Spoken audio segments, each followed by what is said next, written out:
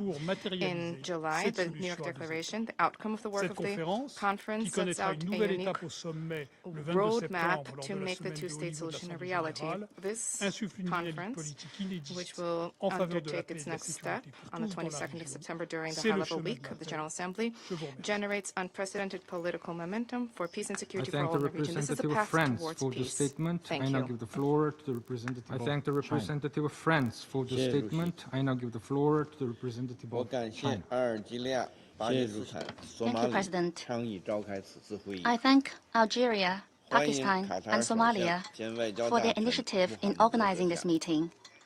And I welcome the presence of His Excellency Mohammed, Prime Minister and Minister for Foreign Affairs of Qatar, and His Excellency Safadi, Deputy Prime Minister and Minister for Foreign Affairs of Jordan, His Excellency Mr. Gargash, Diplomatic Advisor to the President of the UAE, and thank USG DiCarlo for her briefing.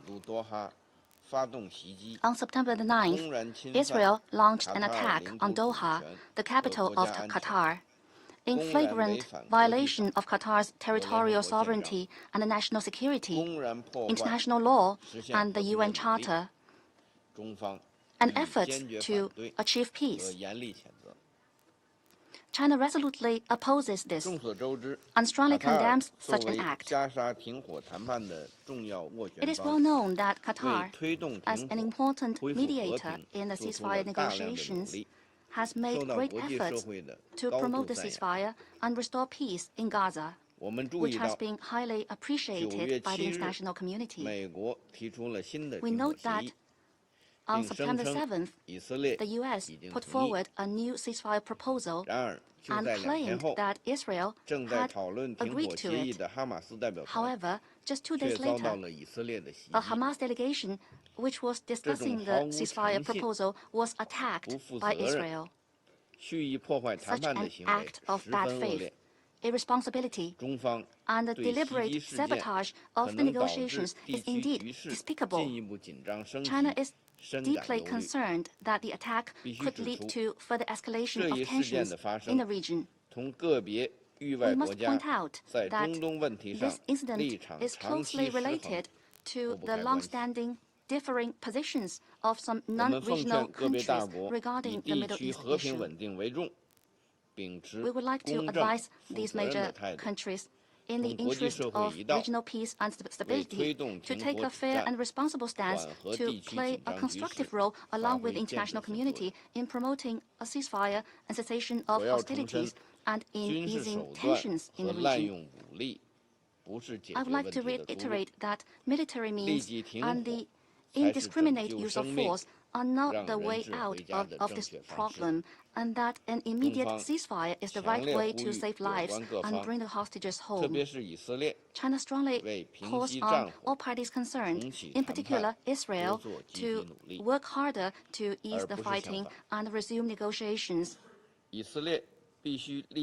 rather than the opposite.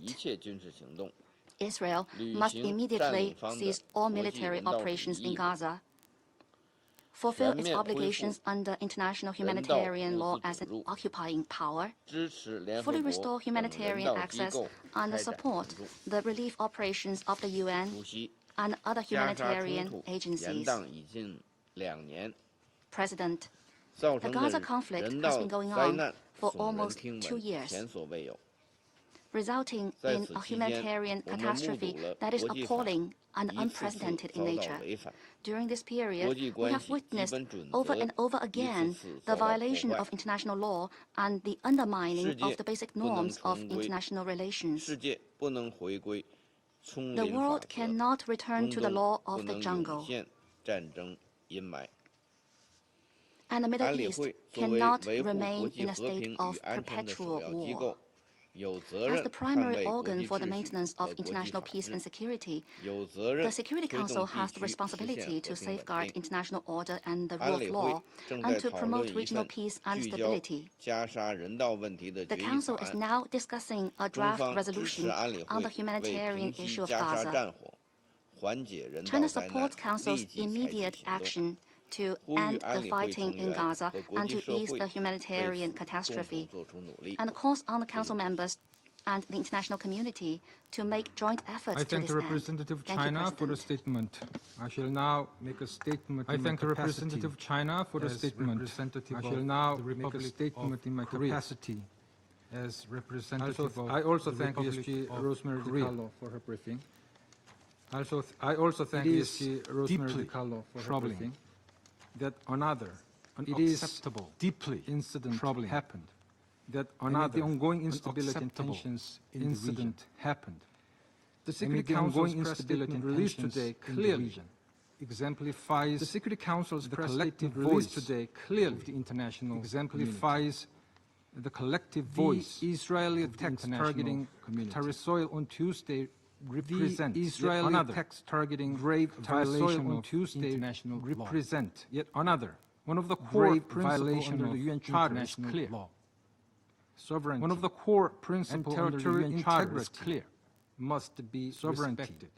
And territorial integrity must be respected. The Republic of Korea is appalled international relations that attacks allegedly targeting Korea, Hamas leadership, yet also killing a member of allegedly targeting Hamas leadership, yet also killing a member of residential Qatar internal security forces, the capital of the key residential area of Qatar. The capital of the key the Republic of Korea calls for the full respect of sovereignty, territorial integrity, and political for the full respect of sovereignty, territorial integrity, immediate escalation of every country. International law, immediate de-escalation is selective. It must be strictly observed by all can't be selective. More regional instability helps no one in all states at this. More regional instability helps no one in the region. Also unacceptable is that these attacks are hampering ongoing negotiations. Also unacceptable is that these attacks are hampering ongoing negotiations. All hostages to secure immediate ceasefire. Hamas. And release of all hostages committed brutally just a few days after a new ceasefire proposal. And the attacks were committed put forward just a few days after a new ceasefire proposal. Atrocious terrorist attacks against Israeli civilians. Hamas committed, which we continue to condemn atrocious terrorist attacks against Israeli civilians. Which Tuesday's Doha attacks directly targeting its negotiation team. Tuesday's Doha does not directly any targeting does not help advance negotiation team, which does not help any point. Does not help advance the talks. We reaffirm our full support at an inflection point for the efforts by the U.S. We reaffirm in Egypt full support and the command with the unwavering commitment of Qatar for its diplomatic mediation and the command and unwavering commitment of Qatar for its recent diplomatic mediation undertakings. As reflected, the instance was also grievous by its prime minister. It may have significant negative impact on common efforts also grievous by the international community. It may have significant negative impact on humanitarian suffering of Palestinian international community to as well as Israeli hostages humanitarian suffering of Palestinian civilians. The international community, Israeli hostages held, including members of this council, are seeking the international community, either multilaterally, including members of this bilaterally, seeking to expand the desperately needed humanitarian aid or bilaterally civilians to expand the desperately needed humanitarian aid to those civilians that the government of Israel chose to pursue another act of hostility. That the government of Israel chose to pursue another act of direct party to conflict, rather than actively participating as a direct party to conflict. In global humanitarian efforts, we all know the best solution to restore stability in the region. Colleagues, we all know the best solution to restore stability in the region. All remaining 48 hostages in Gaza, as well as an urgent surge of all remaining 48 hostages, as well as an urgent surge of humanitarian peace in Gaza and stability in the region, all crucial. Upon yet another dangerous escalation in the region, we now hear once again, upon yet another the desperate voice in the region of the long-suffering hostage families, the desperate voice of the long-suffering hostage families, we must pleading for the finalization. The war in Gaza must end now. We must listen. All hostages must be released. The war in Gaza must end now. Civilians must be protected. All hostages must be released. Must be respected. Civilians must be protected under any circumstances. And international law must be respected. A new path toward under any circumstances and peace. We must chart a new path toward regional de-escalation now make a statement and peace. I resume my function as president. I shall now make a statement. I resume my function as president. His Excellency Sheikh Mohammed bin Abdullah Al Thani. His Excellency Sheikh Prime Minister Mohammed bin Minister of Foreign Affairs Al Thani of Qatar. Prime Minister and Minister of Foreign Affairs of the State of Qatar. In the name of God, the merciful, the compassionate, may the peace, blessings, and mercy of God be upon you. Mr. President, Allow me to congratulate you on assuming the presidency of the Council this month.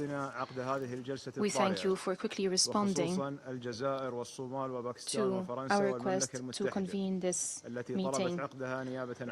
We especially like to thank Algeria, Pakistan, Somalia, the UK, and France that asked for holding this meeting on our behalf. We also thank Ms. Rosemary DiCarlo, Undersecretary General for Political and Peacebuilding Affairs, for her briefing. We thank the Council members for adopting the press release today. We appreciate your solidarity with Qatar that we heard in your statements after the unjust Israeli attack on Doha that the press statement has condemned. The attack occurred on the soil of a main mediator.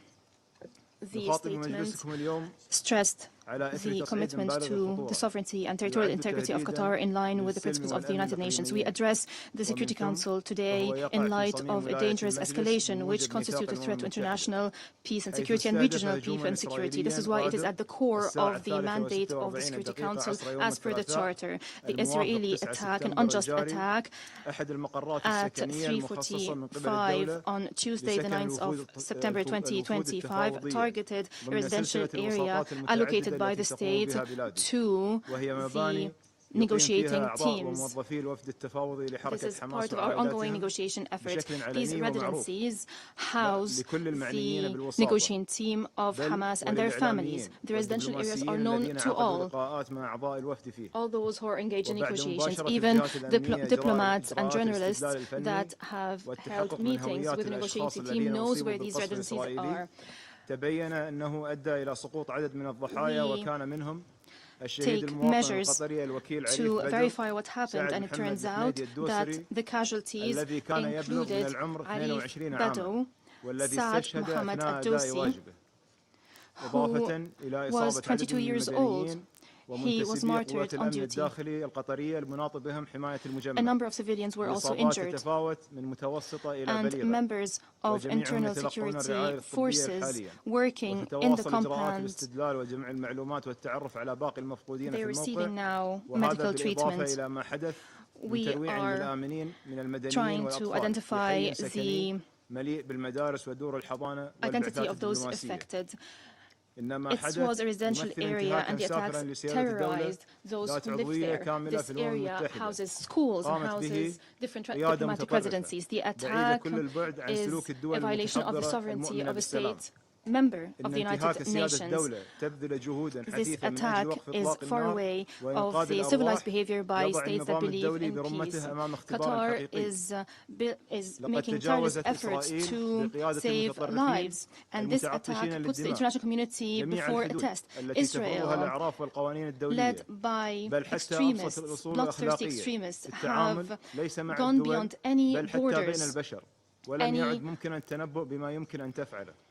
limitations when it comes to behavior, not only among states but among individuals. We are unable to predict what Israel can do. How can we host Israeli representatives when they have commit this attack? Have you heard of any state that is attacking a mediator this way?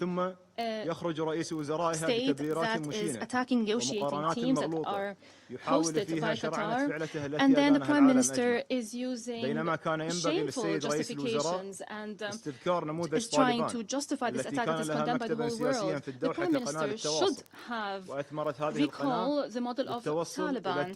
They had a political bureau in Doha, and we had a negotiation channel or a communication channel, and this channel led to reaching an agreement on Afghanistan that led to the end of the war after decades. The US have never targeted the negotiators over these years. On the contrary, the world has seen the success of these efforts in cooperation with the United States under the leadership of Donald Trump to end the longest war in the history of the United States in 2020. This is the approach we pursue. This is the approach هذه الانتهاكات المتواصلة للقانون the Prime Minister of Israel is trying to distort التي لا تعرف الأصول في التعامل these بين continued البشر violations of لا تثبت international إلا law, شيئا واحدا this وهو أن behavior قادة الإسرائيلي الحاليون that مصابون بالغرور undermine all وسكرة values القوة prove only one thing, لأنهم ضمنوا that الإفلات من the العقاب current leaders of والمساءلة Israel are فضلا عن arrogant الإبادة الجماعية في غزة والكارثة الإنسانية غير المسبوقة في القطاع والتي لم يتخذ المجتمع الدولي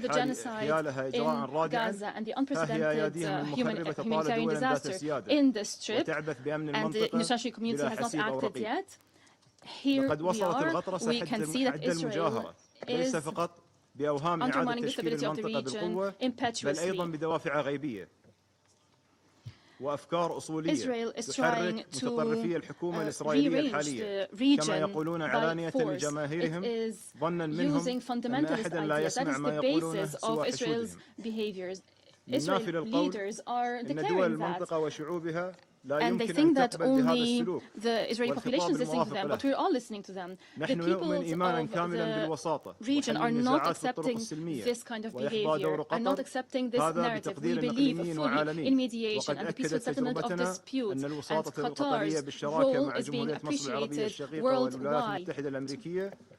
Our effort has proven that our efforts in cooperation with the United States and Egypt has led to tangible results. It led to the release of 168 hostages.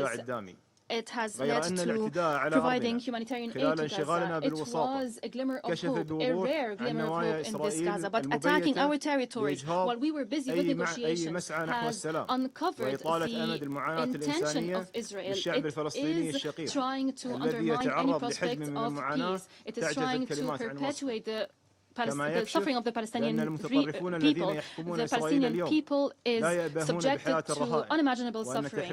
It also shows that extremists that rule Israel today do not care about the hostages. This is not a priority. Otherwise, how would we justify the timing of this attack? Because the negotiations were looking at the latest U.S. proposal. The negotiation team of Hamas have been getting together to discuss the U.S. proposal and the attack occurred. Mr. President, I stand before you today and I urge your august council to bear its historic responsibility. Silence before the law of the jungle and targeting a sovereign country this way undermines international efforts, undermines the prospects of any peace process in our region.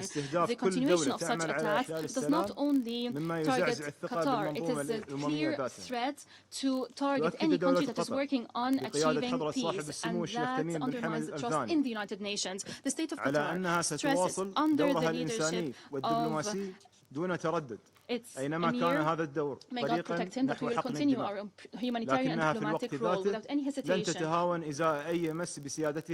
in order to stop the bloodshed. At the same time, التي يكفلها القانون الدولي. نحن في قطر دعاة السلام لا دعاة الحرب. وقد اخترنا السلام منهجا ولن يردعنا عنه دعاة الحرب والدمار. نضع أمام مجلسكم الموقر هذه الحقائق ونذكركم وإن كان معرض حديثنا عن الهجوم على دولة قطر بأننا اليوم نناقش اعتداء على كل مساعي الدبلوماسية للوصول إلى الحلول السلمية وأن الطريق الوحيد للسلام يمر عبر المفاوضات ويبدأ بوقف إطلاق النار وإطلاق سراح جميع الرهائن والأسرى والدخول غير المشروط بالمساعدات الإنسانية لقطاع غزة ورفع الحصار عنها.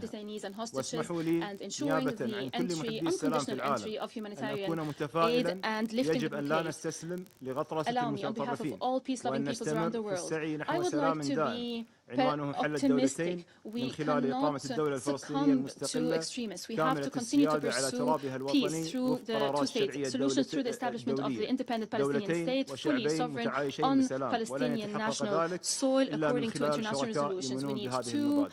وشكرا لكم. States to peoples living side by side in peace. This will only be achieved through the adherence of the principles of international law. I thank you.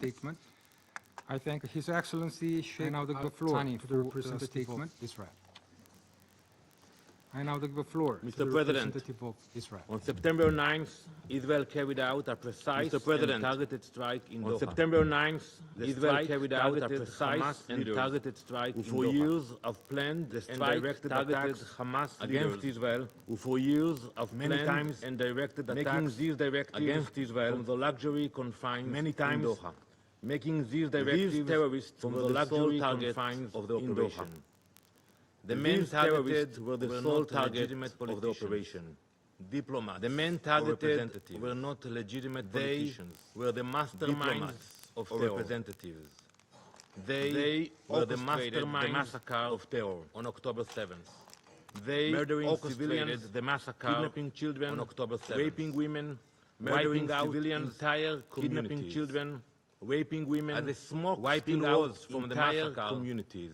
Even as the attack, the smoke still was from the massacre, even as the attack was Hamas leaders in Qatar appeared live on television. Hamas leaders proudly in Qatar appeared broadcasting live their celebration on television.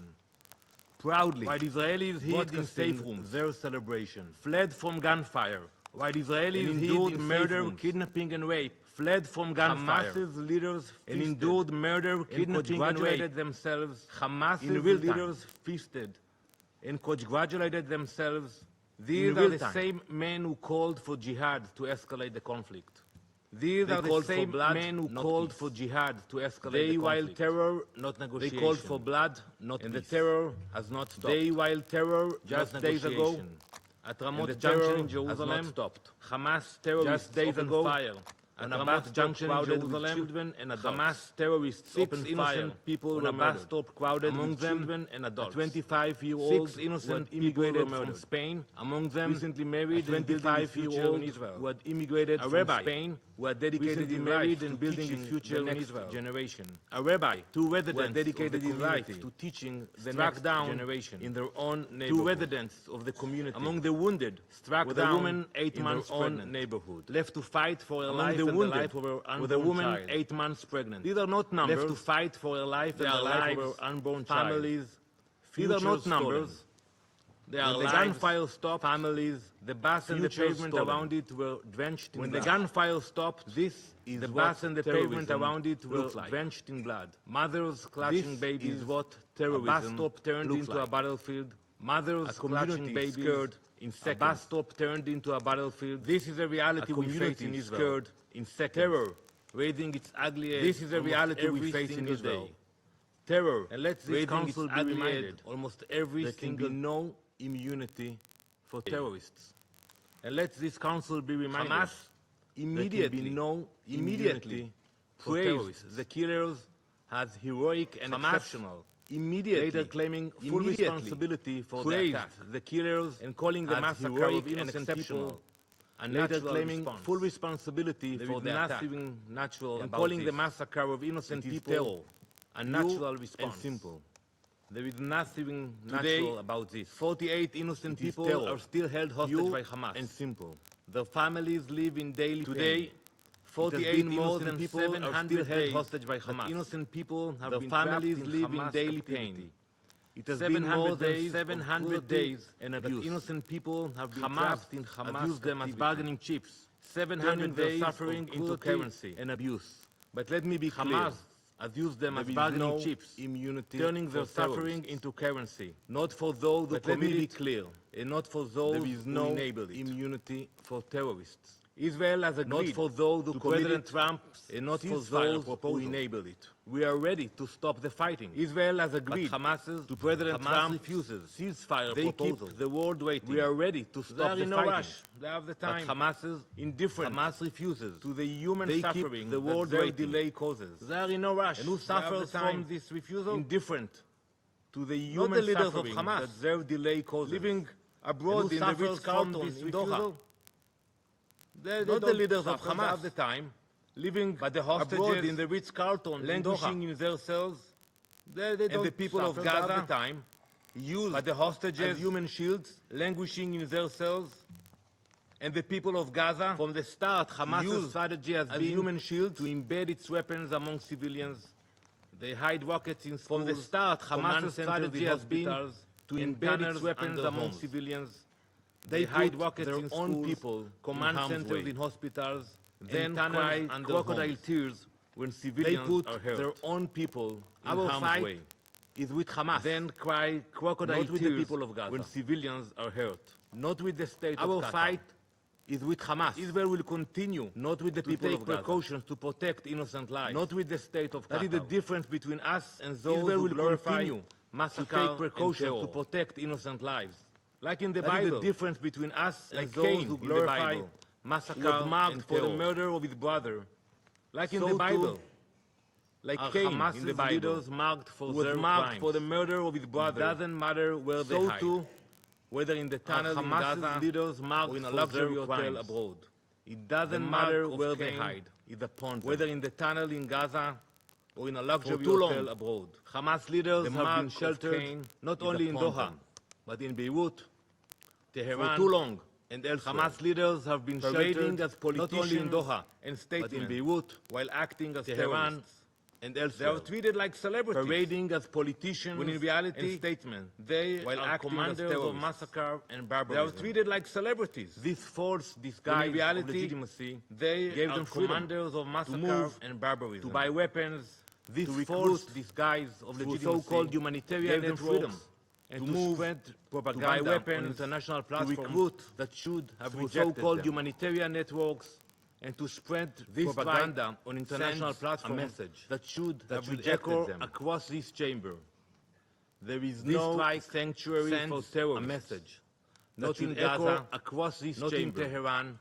There is no sanctuary for terrorists. There is no immunity for terrorists. Not in Gaza, not in Tehran, yet, here not in Doha. Some members chose to give Hamas legitimacy, even protection. Here in this council will not. Some members will chose to give Hamas legitimacy wherever even protection. Israel will not. Mr. President, we will act against the leaders today in this council wherever allegations about a breach of the territorial sovereignty of Qatar. We have heard today in this council allegations about a breach of the territorial sovereignty was violated by terror itself. But one must ask, on October 8th, when Hezbollah launched rockets across Israel's border, was violated by terror itself. When Houthis fired on October 8th, when Hezbollah launched rockets across Israel's border, or just days ago, when a Houthi fired into the arrival ballistic missile at Ben Gurion Airport, injuring civilians, or just days ago, when a Houthi drone crashed behind allegations appealing to the principles of international law, civilians, while giving legitimacy to those how can anyone hide behind allegations appealing to the principles of international law to plot while giving legitimacy to those who openly glorify October 7th? This brings me to Qatar and continue to plot Prime Minister Al-Thani. The time for Qatar to choose has come. Brings me to Qatar. For too long, Prime Minister Al-Thani harbored terrorists. The time for Qatar offering to Hamas leaders has come. Sanctuary for too long. Luxury hotels, Qatar has harbored orchestrate massacres, offering Hamas leaders sanctuary. History in luxury hotels will not be kind while they orchestrate massacres. Either Qatar attacks. Condemns Hamas. History experts Hamas will not be kind and brings Hamas to justice. Either Qatar or condemns Hamas, experts Hamas, and brings Hamas to justice. Mr. President, or Israel the world will, has faced moments like this before.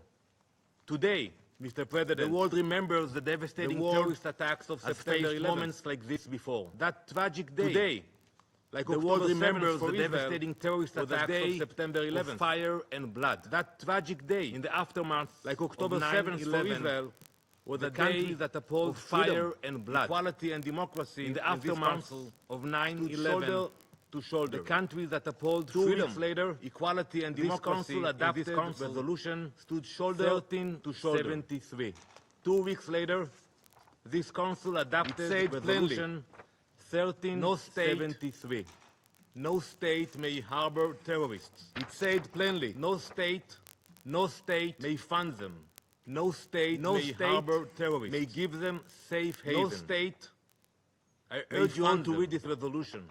No state may give them any government that does so breaks this council binding obligation. That principle, any government that does so then breaks this council binding obligation today. That principle, and when bin Laden was clear then, was eliminated in Pakistan, it must be upheld. The question asked was not why when bin Laden target a terrorist was eliminated in Pakistan. Soil. No one asked the question. Asked was not the question was why was a terrorist given shelter on foreign soil. No one asked that question. The same question must be asked today. Why was a terrorist given no shelter immunity for bin Laden? And there can be no same question must be asked today. Hamas. There was no immunity for bin Laden. History shows no immunity that members of this Hamas. Council have done and in facing terror. History shows from 20 members of this council have done France, the very same. Struck terrorists in Mali from 2014 to Chad, 2022. Burkina Faso, France, and Mauritania struck terrorists in 2014 and 2015. Chad, Burkina Faso, United Kingdom, and Mauritania carried out airstrikes in 2014 and 2015. The United Kingdom carried out these airstrikes in Iraq and Syria. Why is Israel singled out? So I ask, if these actions were justified then, sovereignty invoked, why is Israel singled out against Israel now and ignored? Why are, when others concerning sovereignty invoked only it is Israeli blood Israel and ignored when others act to defend themselves? The question to ask is not why Israel targets the mastermind of terror, but why they are sheltered abroad. Is not why Israel targets the mastermind of terror and Gazans, but why they are sheltered abroad. While hostages starve in captivity, Israel's fight and Gazans only Gazans are left to suffer. It is a fight of all who believe in democracy. Israel's fight those who worship death and violence. Light, the fight of all darkness. Who believe in democracy, civilization against those who worship death and violence. Justice, light against terror, against darkness. We will continue civilization until the hostages are free. Justice until our people against terror are safe. And we will continue can no longer until the hostages are free in any corner of the world are safe. Because until terror there is can no longer and there never will be in any corner of the world terrorists. Because thank you, Mr. President. There is no and there never will be immunity for terrorists. I thank the representative of Israel for the statement. Thank you, Mr. President. I now give the floor to His Excellency Mr. Israel for the statement. Deputy Prime Minister and Minister for Foreign Affairs, to His Excellency Mr. Ayman Safadi, Kingdom of Deputy Prime Minister and Minister for Foreign Affairs. بسم الله الرحمن الرحيم. السيد الرئيس، أهنئك بتولي الرئاسة الدورية لمجلس الأمن وأشكر وكيلة الأمين العام على إحاطتها. I congratulate you on assuming the presidency of the Council, and I thank Undersecretary General De Carlo for her briefing. Esteemed colleagues, a rogue government soaked in the blood of innocent people, imbued with extremism and hatred, does not care about international law, is not deterred by human values, considers itself above the law, uses brutality to impose a racist ideology, and to achieve expansionist goals that threatens peace and security in the region and the world. This is the reality of the Israeli government. The international community must act immediately and effectively to curb its arrogance and to protect the whole region from its disastrous actions. Over the past 23 months, Israel has killed more than 65,000 Palestinians in Gaza. It claimed the lives of 540 humanitarian workers and 247 journalists. It has used starvation as a weapon. The famine that it created in Gaza killed 411 Palestinians, including 142 children. Israel turned Gaza into a land where any sign of life is obliterated, any human values are obliterated. Killing has become promotional material for occupation soldiers. Killing more than 100 Palestinians daily has become an ordinary occurrence.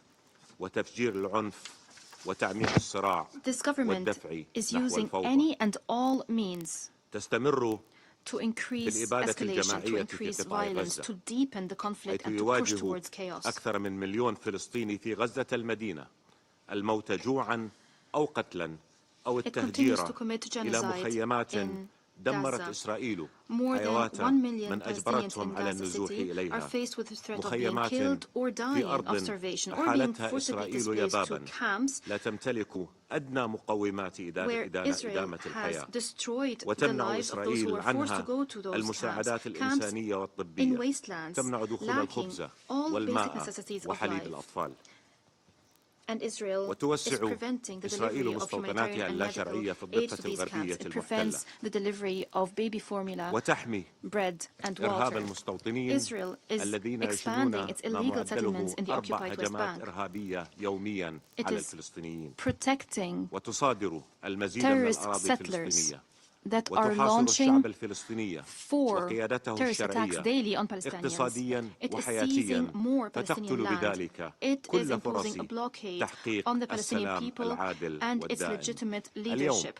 وقبل Economically, ساعات من and انعقاد it's هذه imposing a الجلسة blockade on their تبجج lives. It رئيس is الوزراء thereby killing all الإسرائيلي prospects of أنه achieving أجاز just and بناء durable مستوطنة peace. غير Today, شرعية just hours جديدة before this للأرض meeting, الفلسطينية المحتلة. the Prime Minister of Israel أنه منع says that he allowed for building new illegitimate settlements in the occupied Palestinian territories.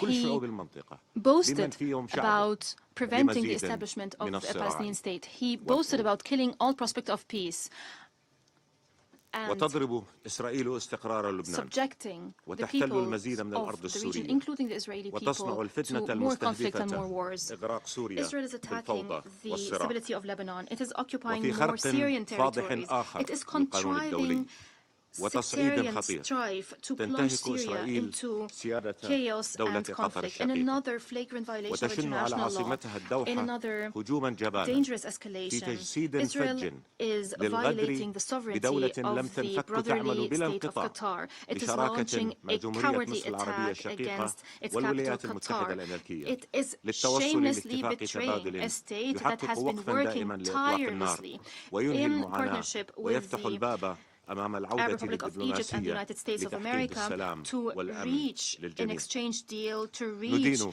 a permanent هذا العدوان ceasefire, الغادر to end the الغاشم على suffering, قطر. and to allow for وكما أكد جلالة الملك returning عبد to الله diplomacy الثاني to بن achieve peace حسين and security for all. وسمو We الأمير condemn الحسين بن عبد this الله brutal ولي and العهد treacherous بسمو الشيخ attack against تميم بن Qatar حمد آل ثاني as يقف King الأردن Ibn مع al-Hussein قطر بالمطلق في كل ما and the تتخذه من Crown خطوات Prince لحماية أمنها وسيادتها to وسلامة the Emir مواطنيها. of Qatar.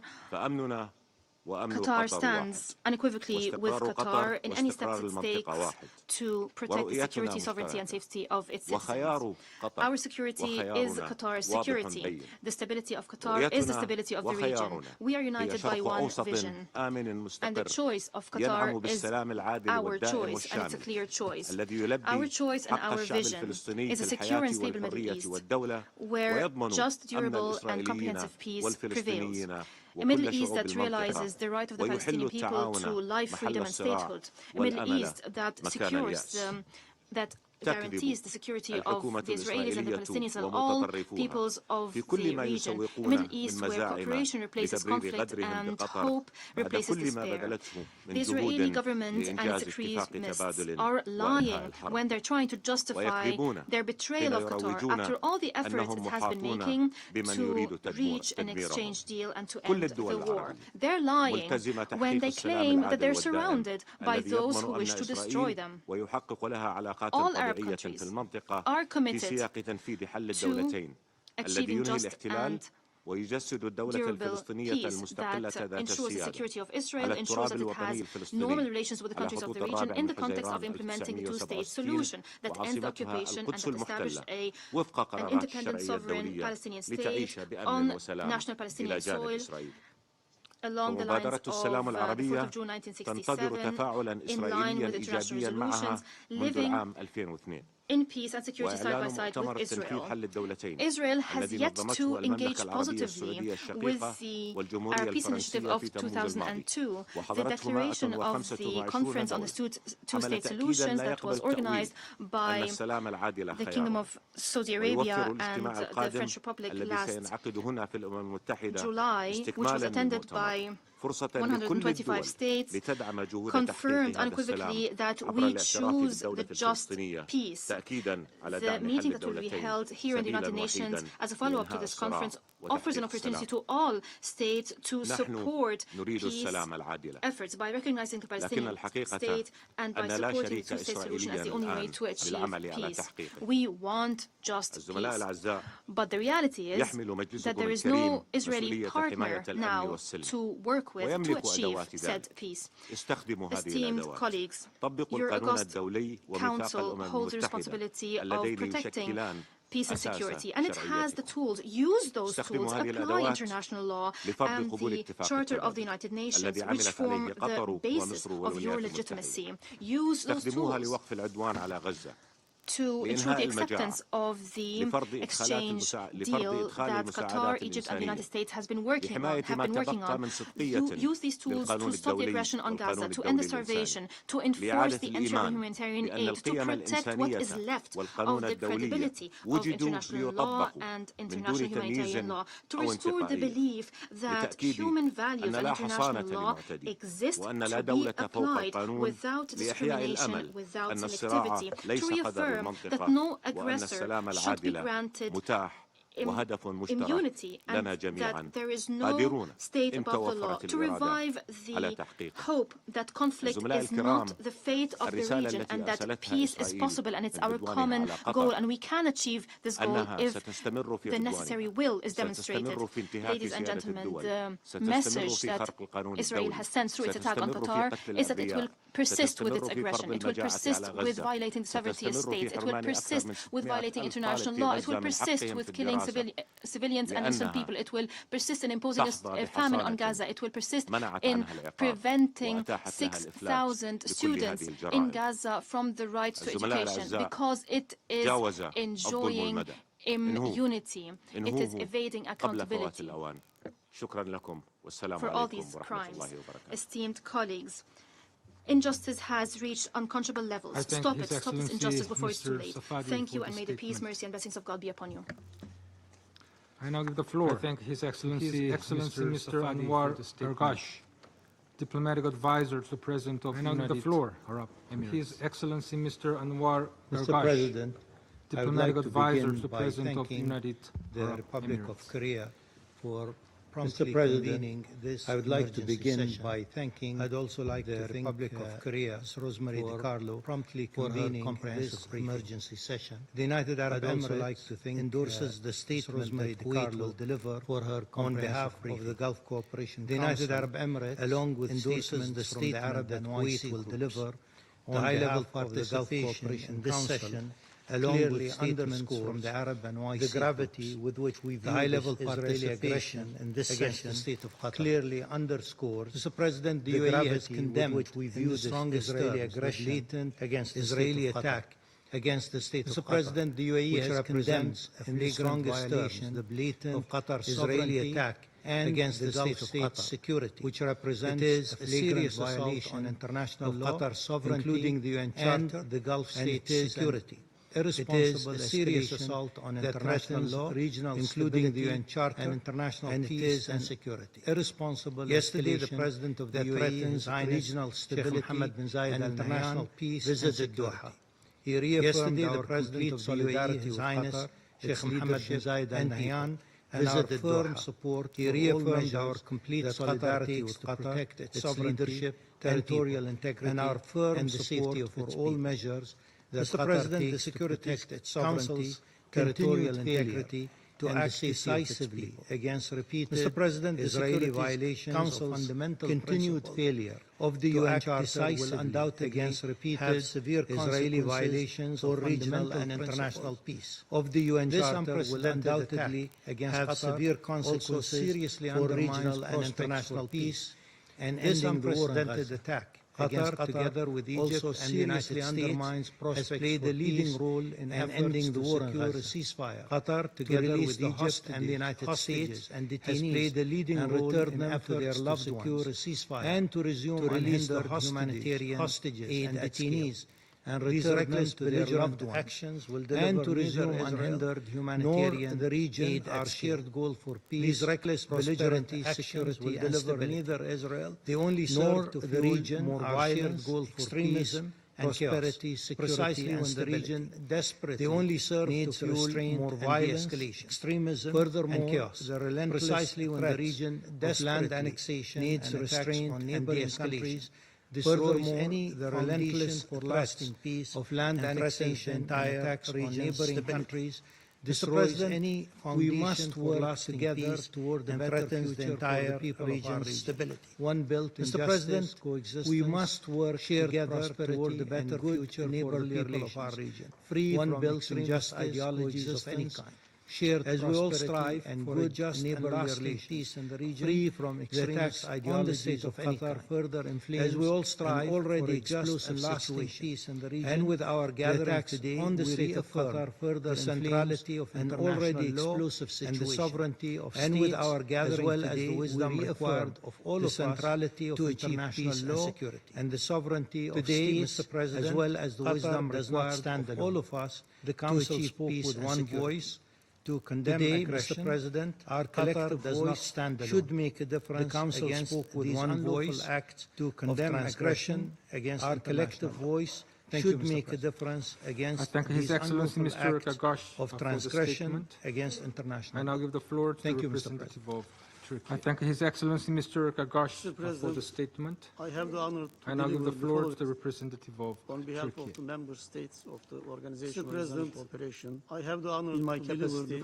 as chair of the group. On behalf of the member states of the Organization of Islamic Cooperation, let me express our appreciation in my capacity as chair of prompt convening of this meeting. Mr. President, following the Israeli attack, let me express our appreciation to the residential headquarters convening of this meeting of the political bureau following the Israeli attack, state of Qatar, which targeted the residential headquarters September of members resulting in death of several persons in Doha, state including a Tuesday or more Qataris 9 September, while leaving resulting in death of several persons area, including a Qatari or the OIC group condemns while leaving many others stronger terms in the residential area. Is despicable and unwarranted. The OIC group condemns in its stronger terms flagrant violation of its territorial sovereignty and unwarranted national security against the state of Qatar.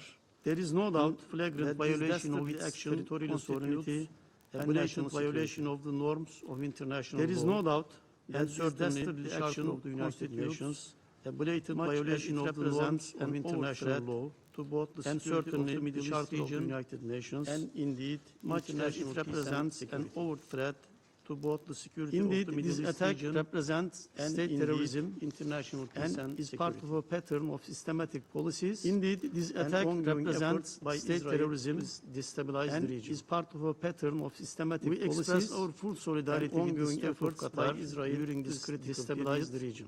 While we stand united, we express our full solidarity with the state of Qatar duty of during this critical period to respond while we stand united in support of the right of breach or aggression that threatens its security and duty of and jeopardizes Qatar regional stability. To respond decisively, we also support Qatar as it takes necessary measures or aggression to protect its citizens, that threatens its security and defend its sovereignty and jeopardizes territorial integrity, including we also support Qatar as it takes necessary measures to protect its citizens. We commend the tireless and its sovereignty and sincere efforts made by the state of Qatar, including under the leadership of His Highness and legal measures. Tamim bin Hamad Al Thani.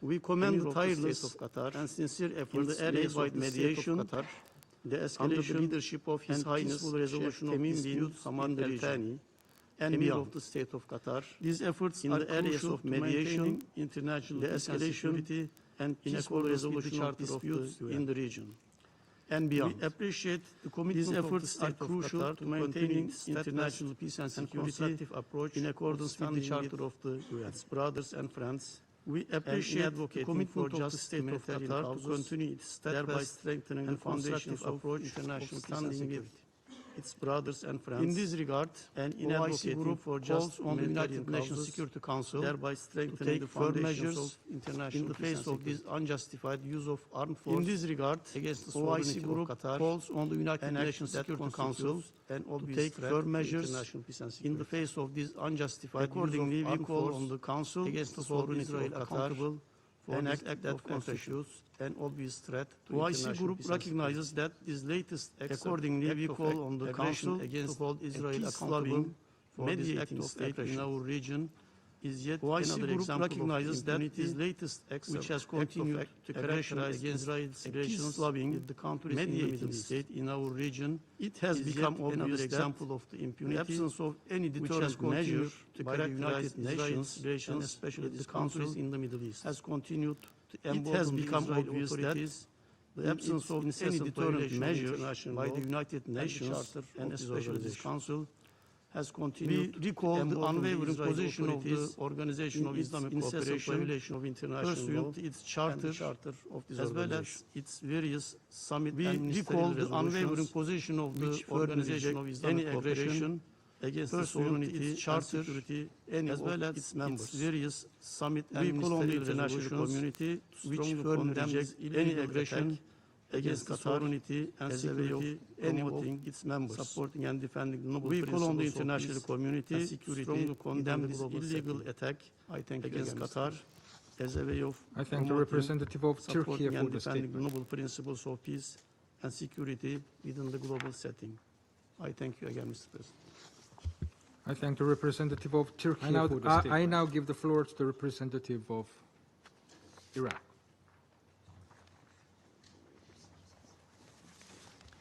I now give the floor to the representative of Iraq.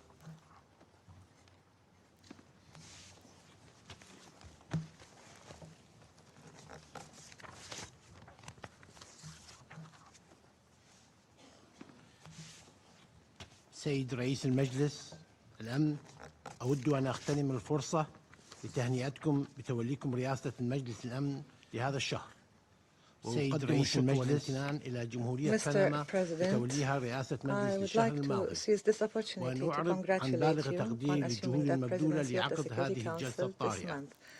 We also thank and express our gratitude to the Republic of Panama for assuming the presidency of the Security Council last month. We also express our deep appreciation for the efforts to convene this emergency session. Mr. President, the Middle East region is currently on a dangerous slope as a result of the reckless, ongoing actions of the Israeli entity. And at a time when voices are rising, demands are growing for calm and de-escalation, for intensifying diplomatic efforts, and for ending the ongoing bombardment of the occupied Gaza Strip and the series of crimes committed there, amidst all of this, the Israeli entity is once again deliberately trying to drag the region and the world onto a dangerous path by committing a blatant attack on Tuesday, September the 9th, 2025, targeting residential buildings where a number of members of Hamas political bureau reside in the Qatari capital, Doha. This attack resulted in the death of a number of people, including a Qatari citizen, in addition to a number of injuries. The attack took place in a residential area that includes also a school and houses. We reiterate that this attack constitutes a flagrant violation of all international laws and norms. It is a serious threat to the security and safety of citizens and residents of the state of Qatar. These repeated attacks by the Israeli entity are nothing but acts of aggression against the entire region and a flagrant threat to international peace and security. As such, we call upon the international community to shoulder its legal and moral obligations in the face of these attacks. We stress the need for firm and strict international positions, especially in the Security Council. This attack represents state terrorism and comes in the context of systematic policies and continuous attempts by the Israeli entity to destabilize security and stability in the region. It requires a policy of zero tolerance for such reckless behavior, this constant tampering with the security of the region, or the targeting of the security and sovereignty of states. Mr. President, the Arab group condemns in the strongest terms the Israeli attack on the Qatari capital, Doha, and the threat to the safety and security of its citizens, as well as the violation of the safety and sovereignty and territorial integrity of the Qatari state. We support the state of Qatar within the framework of its right and duty to act decisively against any reckless violation or aggression that undermines its security and threatens the stability of the region. We support Qatar in preserving its right to respond to this blatant attack and to take all necessary political, diplomatic and legal measures to protect its people and defend its sovereignty and territorial integrity, including political, diplomatic and legal measures. We commend the tireless and sincere efforts undertaken by the state of Qatar in the framework of mediation, de-escalation and the peaceful resolution of disputes in the region within the framework of maintenance of international peace and security in accordance with the UN Charter. We value Qatar's affirmation that it will continue this constructive approach, standing with brothers and friends and supporting the just human causes in a manner that would safeguard and bolster international peace and security. The current phase also requires the redoubling of our efforts, and that our top priority should be to stop the targeting of civilians and save the regions from the evils of war. Mr. President, the foundations of protecting regional and international security, which are your responsibility, require us to stand today to stop these attacks immediately, to hold accountable those who threaten our security and stability, to hold the Israeli entity legally and politically responsible for these irrational and reckless acts, and take all measures to stop these violations and ensure their non-recurrence. Thank you, Mr. President. I thank the representative of Iraq for the statement. I now give the floor to the representative of Kuwait. بسم الله الرحمن الرحيم. سيد الرئيس، أتشرف أن أدلي بهذا البيان نيابة عن أعضاء مجلس التعاون لدول الخليج العربية، وهم كل من الإمارات العربية المتحدة، مملكة البحرين، المملكة العربية السعودية، سلطنة عمان، دولة قطر، وبلادي دولة الكويت. وإذ نهنئكم على توليكم رئاسة مجلس الأمن للشهر الجاري، كما لا يفوتنا أن نعرب عن خالص شكرنا وتقديرنا للرئاسة السابقة بقيادة جمهورية بنما، ونثمن الإحاطة التي قدمتها السيدة ديكارلو. And we wish to convey to you our gratitude. Our gratitude rather to Panama for the presidency of the Council last month.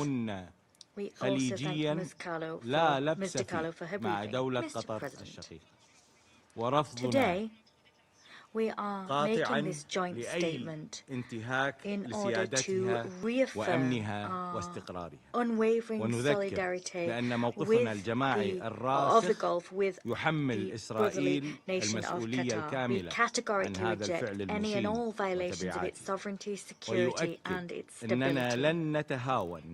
We recall our collective position, which has remained unchanged, namely that the full responsibility for these heinous acts and the consequences fall on Israel's shoulders squarely. We will not tolerate any attack on the security of our countries or on the stability of our region. Mr. President,